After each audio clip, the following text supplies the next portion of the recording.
আমরা বলেছি ভারতীয় জনতা পার্টি পশ্চিমবঙ্গে রোহিঙ্গা মুসলমানদের নাম এখানে আছে, বারে বারে বলেছে আপনারা কি করেছেন। ভারতীয় জনতা পার্টির পক্ষ থেকে শিশিরদা, রাজ্যের অন্যান্য জিএসরা, আমি লোকসভা ভোটের আগে এসেছি, পরে জিএসরা এসেছে, আমরা মাথায় করে 15,000 পাতার কমপ্লেন দিয়ে গেছি যে 16 লক্ষ ডবল এন্ট্রি আছে।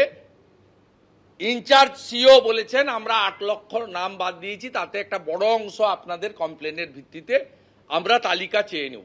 আরটিআই করেও চেয়ে নিতে পারি, চিঠি দিয়েও তালিকা ওরা আমাকে প্রোভাইড করে দেবে। আমরা চাই এই যে 16 লক্ষ ডবল এন্ট্রি, এই নামের বাতিল করতে। কাল মুখ্যমন্ত্রী যে হরিয়ানা আর গুজরাটের তথ্য দিয়েছেন, ইলেকশন কমিশনের ইনচার্জ আমাদের কাছে বলেছেন ভুল তথ্য। তিনি বলেছেন নাম আলাদা। আমরা 9টা ইনকোয়ারি করে ফেলেছি, আইডি নম্বর 1 আমরা দিল্লিতে বলেছি কারেকশন করে দেওয়ার জন্য। রাজ্যের মুখ্যমন্ত্রী যে 9টা নামে কাল অভিযোগ করেছেন হরিয়ানা গুজরাট, সিও ইনচার্জ আমাদেরকে পরিষ্কার বলেছেন অ্যালিগেশন বেসলেস, ফেক। আমরা বলছি ফেব্রিকেটেড এন্ড পলিটিক্যালি মোটিভেটেড। বলছে আলাদা নাম, কোনোটাই সেম নাম নয়।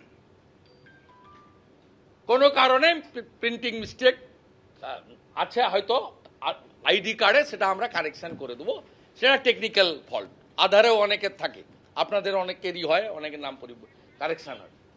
আমরা ফাইনালি বলেছি দুটো সিরিয়াস অ্যালিগেশন আমরা দিয়েছি যে নবান্ন থেকে আধার কার্ড এবং ভোটার লিস্ট নিয়ে মনোজ পন্থ আরেকটা চামচা স্থাবক।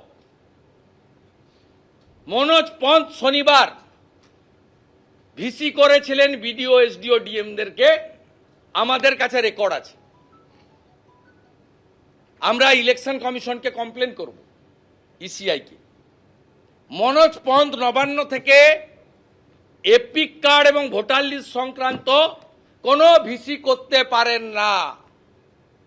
ভিসি করার অথরিটি পশ্চিমবঙ্গের ক্ষেত্রে সিও অফিস, ডিএম অফিস এবং ডিএম এর নিচের তলা পর্যন্ত, যারা ইলেকশন সেল বিডিও অফিসে দেখেন বড়বাবুরা, আর যখন স্পেশাল রিভিশন চলে বিএলও পর্যন্ত যেতে পারেন।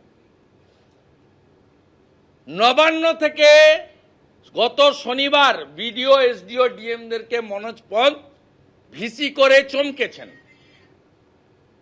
এটা পারেন না, এটা সংবিধানকে চ্যালেঞ্জ করেছেন, ইসিআইকে চ্যালেঞ্জ করেছেন। ফাইনালি যে কথা বলে আমি কনক্লুড করব সেটা হচ্ছে মাননীয় সাদ শেখ, তিনি কোথাকার ভোটার? তিনি প্রমাণিত আনসারুল বাংলার জঙ্গি, পার্মানেন্ট রেসিডেন্ট অফ বাংলাদেশ। তিনি 23-এর পঞ্চায়েত এবং 24-এর লোকসভায় হরিহরপাড়া মুর্শিদাবাদে ভোট দিলেন কি করে? আমরা বলেছি রিটিন কমপ্লেন মেলে আজকেই মিস্টার শিশোর বাজরিয়া পাঠিয়ে দেবেন। যে বিএলও ওনার নাম রেকমেন্ড করে তুলেছে, কাগজ বের করতে হবে। যে ট্যাগিং অফিসার বিডিও অফিসে হরিহরপাড়ায় ওনার হিয়ারিং নিয়ে নাম ইনক্লুড করে দিয়েছেন ডিএমএস সই করিয়ে, এই চেনটাকে সামনে আনতে হবে। এদের বিরুদ্ধে ব্যবস্থা নিতে হবে। কনসার্নিং বিএলও হিয়ারিং যিনি করেছেন on behalf of BDO office, বিডিওর একজন ট্যাগিং অফিসার হিয়ারিং করেন তিনি, যে বিডিও ফাইনাল করেছেন, যে ডিস্ট্রিক্ট ইলেকটোরাল রেজিস্ট্রেশন অফিসার অর্থাৎ ডিস্ট্রিক্ট ম্যাজিস্ট্রেট, তার নাম সাদ শেখের তুলেছেন, যিনি নিজে বলেছেন আমার এপিক আছে, আধার আছে, আমি 2বার ভোট দিয়েছি। এটা আপনাকে করতে হবে।